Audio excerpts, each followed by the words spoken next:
देखो कि रेजिस्टेंस, ये सिर्फ ये जो जितना लिखा हुआ है यही आपके एग्जाम में डायरेक्टली आता है कि व्हाट इज रेजिस्टेंस, रेजिस्टेंस क्या है और वो किस किस फैक्टर पे डिपेंड करता है। तो रेजिस्टेंस क्या है, आप सोचो कि रेजिस्टेंस आपके अगर कोई आसपास में भी कोई पूछता है भाई रेजिस्टेंस क्या होता है मुझे बताओ, तो आप उसको साधारण भाषा में समझाओगे कि क्या आपने कभी स्पीड ब्रेकर को देखा है गाड़ी के लिए जो लगा रहता है रोड पे। अब आप बताओ कि रोड पे स्पीड ब्रेकर क्यों लगाओगे, तो आप कहोगे कि गाड़ी को रोकने के लिए या गाड़ी की स्पीड को कम करने के लिए।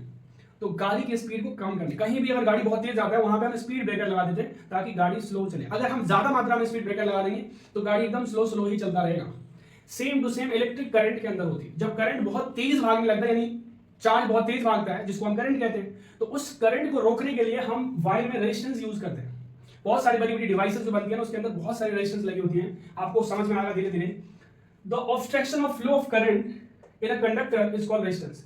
यहां पे दिया है ऑब्स्ट्रक्शन का मतलब होता है रोकना, स्लो करना, कम करना, बाधा किसके रास्ते में, करंट के रास्ते में जो बाधा उत्पन्न करती है, रुकावट पैदा करती है, उसी को हम रेजिस्टेंस कहते हैं। ठीक, तो आप समझ में आ गया। जिस तरह से स्पीड ब्रेकर काम करता है गाड़ी को रोकने के लिए, उसी तरह रेजिस्टेंस काम करता है करंट को रोकने के लिए। कहां पे, स्पीड ब्रेकर रोड पे लगा होता है और रेजिस्टेंस किसी भी वायर के अंदर, कंडक्टर के अंदर लगा होता है। हम इसको किससे डिनोट करते हैं, आर से डिनोट करेंगे। इसका ऐसा यूनिट जो होता है वो ओम्स होता है, ध्यान रखना ओम्स, जिसको आप इस तरह से डिनोट करते हैं ओम्स। किस किस फैक्टर से, ये 3 नंबर के एग्जाम में क्वेश्चन पूछ देता है ओवरऑल, किस किस फैक्टर पे रेजिस्टेंस डिपेंड करता है। कह रहे पहला लेंथ ऑफ द कंडक्टर। अगर किसी भी वायर की अगर लेंथ को बढ़ा दिया जाए, आपके पास 2 वायर है, एक है 3 मीटर का और एक है 10 मीटर का, पूछेगा किस वायर की रेजिस्टेंस ज्यादा है। लेंथ बढ़ाने से रेजिस्टेंस बढ़ जाती है, तो आप खुद बता दो कि 3 मीटर वाले या 10 मीटर वाले। 10 मीटर वायर की क्या होगी, रेजिस्टेंस ज्यादा होगी, लेंथ ऑफ द कंडक्टर। अगर लेंथ बढ़ाते हैं तो रेजिस्टेंस बढ़ जाता है।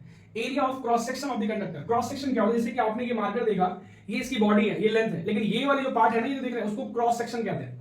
अगर इसकी क्रॉस सेक्शन एरिया को हम बढ़ा देते हैं तो उसकी रेजिस्टेंस कम हो जाती है, उल्टा हो जाएगा।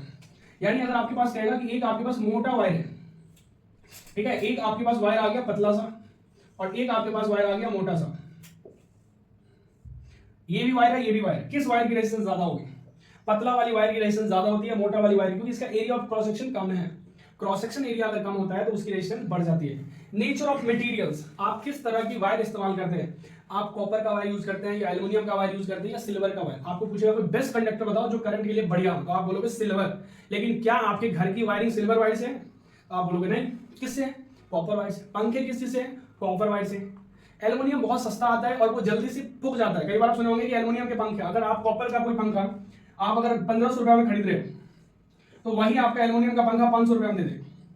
इसकी वारंटी 3 महीने की होगी या 6 महीने की, इसकी वारंटी 3 साल की या 6 साल की, क्योंकि कॉपर वाली वायर जल्दी खराब नहीं होती है, एल्युमिनियम की जल्दी से खराब हो जाती है। तो नेचर ऑफ मटेरियल बहुत ज्यादा इंपॉर्टेंट रखता है कि जब कोई चीज हम बनाते हैं तो उसकी रेजिस्टेंस बहुत है। जैसे आप पूछेगा कॉपर, सिल्वर और एल्युमिनियम, इन तीनों में रेजिस्टेंस ज्यादा किसका होगा, एल्युमिनियम की, उसके बाद कॉपर, उससे कम सिल्वर। सिल्वर का रेजिस्टेंस कम होता है इसलिए वो बेस्ट है। अगर वायर बदलोगे उसकी रेजिस्टेंस बदल जाएगी।